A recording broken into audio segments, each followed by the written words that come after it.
अगम पुरुष, अलग पुरुष और सत्य पुरुष, तीन रूप अपने से, अपने मौज से इन्होंने धारण किया।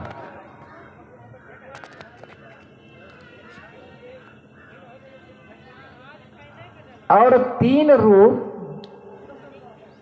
अलग पुरुष, अगम पुरुष, सत्य पुरुष, और तीन लोक की रचना भी किए।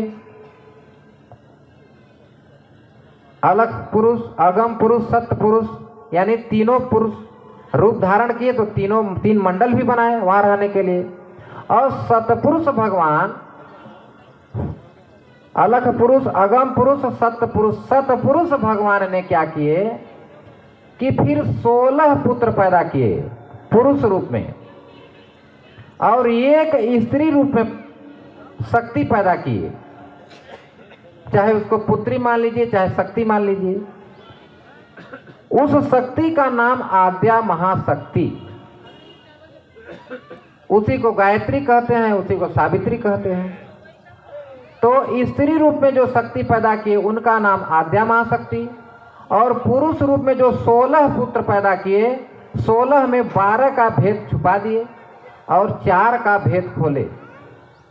और 4 में से सबसे छोटे का नाम निरंजन, इसीलिए निरंजन को कहते हैं अलख निरंजन। अलख निरंजन, अलख का मतलब अलख के लड़के हैं, यानी अनामी प्रभु ने जो 3 रूप धारण किया, अलग पुरुष, अगम पुरुष, सतपुरुष, तो अलख निरंजन, अलख निरंजन इसलिए कहते हैं कि अलग पुरुष के वो पुत्र हैं, यानी सतपुरुष के। तो सतपुरुष भगवान ने 16 पुत्र पैदा किए, जिसमें से 12 को छिपा दिए और 4 का भेद खोले, और सबसे छोटे का नाम रखे निरंजन।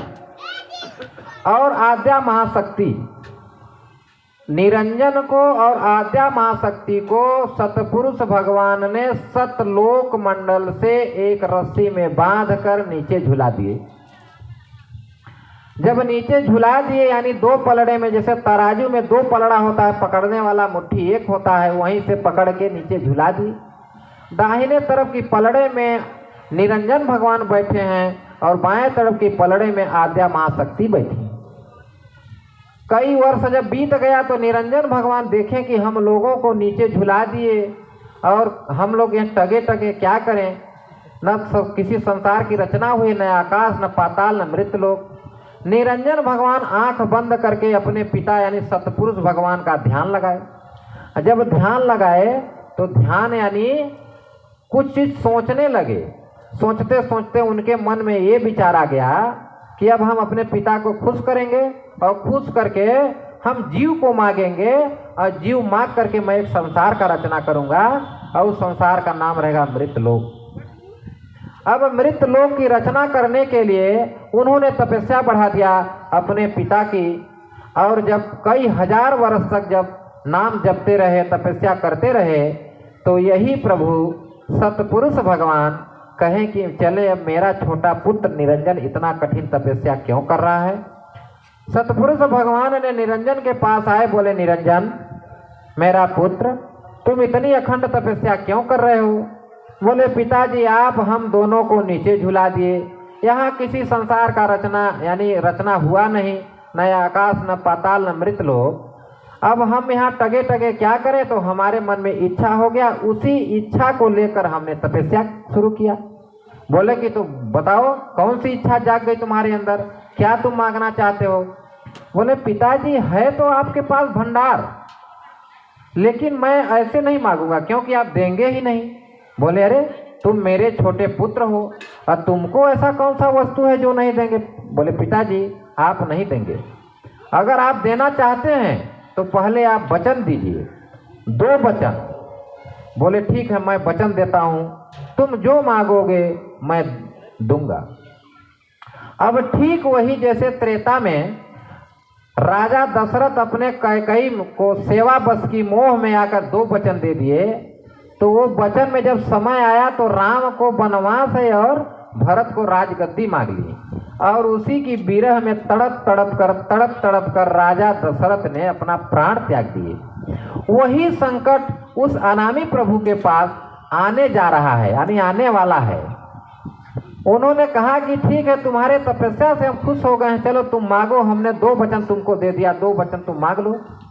तब निरंजन भगवान कहते हैं, पिताजी आपके जो अखंड मंडल में, यानी हम आप वहीं थे, तो कह रहे हैं कि आपके मंडल में जो ये जीव है, जीव का भंडार, उसी जीव को हमें चाहिए। तब सतपुरुष भगवान कह रहे हैं, वो हो, ये तो बहुत बड़ी गलती हो गई, बच्चा तुम क्या करोगे? बोले पिताजी उस जीव को ले जाएंगे और हम एक संसार का रचना करेंगे। बोले वो कौन सा संसार? बोले उस संसार का नाम रहेगा मृतलोक। बोले मृतलोक में क्या होगा? बोले वहाँ जन्मेंगे मरेंगे, जन्मेंगे मरेंगे। तो बोले कि जन्मने मरने में क्या होगा?